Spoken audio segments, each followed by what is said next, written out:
فاما جزاكم الله خيرا.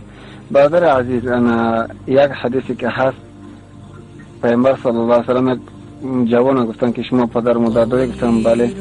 گفتم برای خدمت پدر مادر بکن، همین جهاد است برای تو.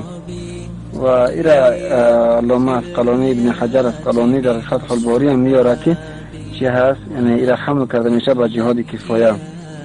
فهمو؟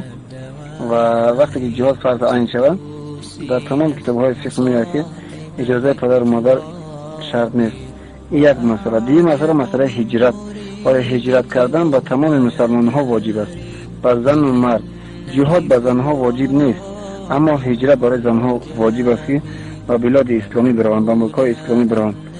فما برای مادرها و پدرهای ما که جهاد کردن نمیتونن، برای اینها کم از کم هجرت فرض عین است. مثل نماز و فرض هجرت بروند در ملک اسلامی زندگی بکنن، اگر چه ملک اسلامی بای باشه یا غریب باشه. فما و مادری که خودش هجرت نمیکنه و از الله نترسه با فرزندش اجازت نمیده که به جهاد برای، این مادر عذاب الهی را آماده باشد و عذاب الهی آماده باشد که در روز قیامت الله این به سوی جهنم میبرد. مادرها و پدرهای مهربان از الله نمیترسه که شما خودتون تمام زندگیتون در فسق و فساد گذرانده و نمیخواید پدرتون فرزندتون در راه الله برای شهید شود. یعنی میخواهید که فقط 24 ساعت تلویزیون باشد، هر کاری که میخواهم بکنن فقط اطاعت الله نکنند. و برای شما مسلمان ها جوان ها اطاعت الله در قدم اول است. اول بعد از الله بترسیم، اول باید که اطاعت الله بکنین، بعد اطاعت پدر مادر اگر در معصیت الله نباشد. اعبدوا الله ولا تشركوا به شيئا وبالوالدين احسانا. الله را عبادت بکنین و با الله شریک نیارین و با چی پدر مادرتون خوبی بکنین. الله ذوالجلال هم ماش باید توفیق عمل کردن نصیب فرماید. هیچ اجازه پدر مادر، اجازه امکی و فرزند هیچ کس ضرورت نیست در حال حاضر. تمام. و پدرها و مادرهایی که فرزندشون باز میدارن از الله بترسن، گناهگار هستن، عمل فسق انجام میدن. الله هدایتشون کنم. پدر و مادرهایی که از حقیقت دور هستین، فرزندتون اجازه بتون بران در راه الله جهاد بکنن، خودتون اجازه چون که این باید شما فرزندتون بگید که از الله نمیترسه که جهاد نمیره. بزدیل هستی، خواهر مسلمان تا در عراق میکشن، در سوریه میکشن، در افغانستان خواهرات تجاوز میکنن. اگر شما جهاد نکنید نوبت خواهر خودت هم میشود، نوبت ما هم میشود. روزش میشه که کافر به ما هم دست درازی بکنن. باید که نصیحت بکنید فرزندتون. چه فرزند میترسه که شهید میشود؟ چه فرزند اگر شهید نشود در دنیا ابدالابد میمونه، فرزندت نمیمونه دیگه، یا خودت میمونی ابدا دیگه. برای شما مردن نیست، مردن حق است، یا این روز یا فردا یا این سال یا 10 سال بعد دیگه. لحاظا بهترین شهادت همون شهادت مرگ است که در راه الله باشه، مرگی با شهادت باشه، مرگی با عزت باشه، مرگی باشه که این مرگ سبب بشه که هزاران نسل دیگه آسوده و با مطابق قرآن و سنت زندگی بکنن. و این فرزند شما در شهید شود در روز قیامت شما را شفاعت میکنه. در روز قیامت سبب میشه انشاءالله که شما را به سوی جنت ببره. شما چیکار کردید پدر و مادر عزیز؟ شما تلویزیون را آورده خودتون فرزند خودتون فاسق فاجر کردید و بعضی وقت کافر کردید فرزنداتون و دست خودتون مدرسه نبرده، پیش عالم نبرده، پیش قاری نبرده و خودتون تا حال به حجاب هستین. موهای سرتون، پیش برتون، دستاتون همش نمایان است و پدرهای مهربان شما باز ریش میتراشید، در 50 و 60 رفتگی هستی ریش میتراشید، نماز با جماعت نمیخونید. باز میخواهی که فرزند فاسق و فاجر بشه.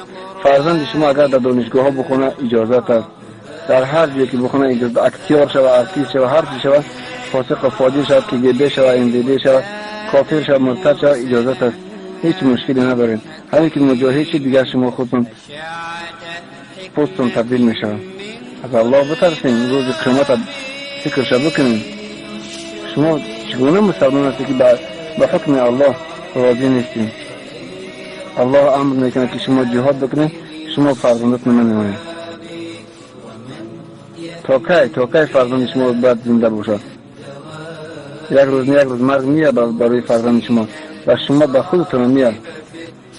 کل نفس ذائقة الموت، تمام نفس‌ها چشنده مرگ هستند. رو به الله بیاریم.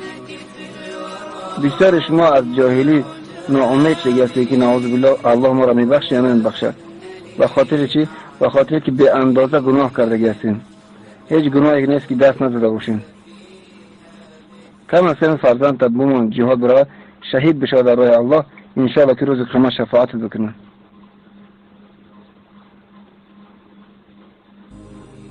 برای پول و مال، برای سیاست دنیا، که برای منفعت دنیا فرزند از جهاد باز نداریم.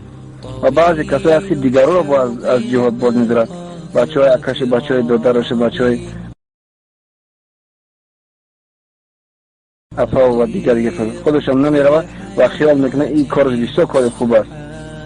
والله فاسق ترین فاسق هستی، دشمن الله هستی، دشمن مسلمان ها هستی. ولو که نماز هم بخونی، روزه هم بگیری، حج هم بکنی، صدقه هم بکنی، چی فکر میکنی خودت تو؟ آیا این کار خوب است که مردم از جهاد باز می‌دارین؟ از کاری که پیامبر صلی الله علیه و سلم مردم امر میکرد که واسه جهاد بره، تو برآمده دشمن محمد صلی الله علیه و سلم مردم از جهاد باز می‌دارین. از الله بترسین. تو خودت نمیره، بود 10 نفر دیگر باز می‌دارین. حب دنیا در دیر از پشت پول و مال دنیا میگردی سرسام و پریشان، احسیر نشدی.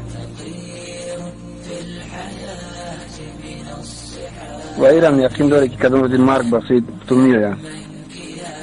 زیاد از کسا در رسیه که بود خودشون نمیروند و 10-20 نفر دیگر هم بود امیری میکنن، از جهاد باز میدارن. شرم نمیکنه شما؟ اگر دیسکاتیک برام پروا نداری، اگر فسق فجور کنن پروا نداریم، او قصه‌گیری نمیکنه که چطوری که در ضد جهاد هستیم. همه خواهرای مسلمان ها خواهرای ما و شما هستن. تو باید خودت دستش اول باشی، 1000 بهانه. تو چی کار کنی؟ تو چرا جهاد نمیره؟ جهاد ناحق است. آدم امریکا هستن، شرم نمیکنی اسخانه امریکایی و اسخانه کافر باور میکنی و 100 نفر دیگر هم به بهانه های دروغ. خب این دنیا در دروغ میگه، در آخرت چی میگی؟ در آخرت هم گفتن میتونه که مجاهد آدم امریکا هم اونجا جهاد نیست، اونجا آدم برادر کشی هست، 1000 دروغ دیگر. الله را فریب کرده میتونه شما؟ نمیتونه. خودت میدونه که دروغ میگی، خودت میدونه که بخاطر دلیل میتراشی، بخاطر بهانه میتراشی. با نماز خون هستی. شرم کنی، از الله بترسی. الله باید این را ترغیب بده که برای بسی الله، برای بسی الله. ما نرفتیم، ما بزدیل هستیم، لیکن الله شما را قوت بریم، امر بکنیم. در روز قیامت اما برای خودت جواب دادن نمیتونی، ولی که باید 10 نفر 5 نفر 4 نفر که درگیر هستن، خود جواب خودت دادن نمیتونی. و برادرایی که به دپ ایشی که انسان ها عمل میکنین و نمیروین، در روز قیامت اینا شما را شفاعت کردن نمیتونه. اینا هیچ فایده به شما بگی که ما را فلانی نمون، این بهانه نمیشه. هم شما جوابگو هستین و هم این کسی که از جهاد باز داشتن. الله جل همه ما شما را با سوی قرآن و سنت بیاره. هر کسی به جهاد ایمان نداره او به قرآن ایمان نداره. ما قبول داریم جهاد، ما قبول داریم، کسی قبول نکنه کافر است، لیکن میبینید دشمن جهاد است. اصلا نام جهاد در زبانش نمیگیرن. والله کاذب هستی، فاسق فاجر هستی. ما نماز قبول داریم، بی نماز نخونیم میشه. ما روزه را قبول داریم، ماه رمضان اومده است، روزه را قبول داریم، کسی انکارش کنه کافر است، لیکن روزه نگیریم میشه و نخیل. همچنین جهاد هم ما جهاد قبول داریم، جهاد در قرآن اومده است. هر کسی جهاد رد کنه کافر است، لیکن میبینی 24 ساعت در این جهاد است، نه خودش میروه و باز دلهای 100 نفر دیگر هم خنق میکنه که اونا هم نرون. کاذب هستی، کذاب هستی، شیطان ابلیس هستی. تو دشمن جهاد هستی.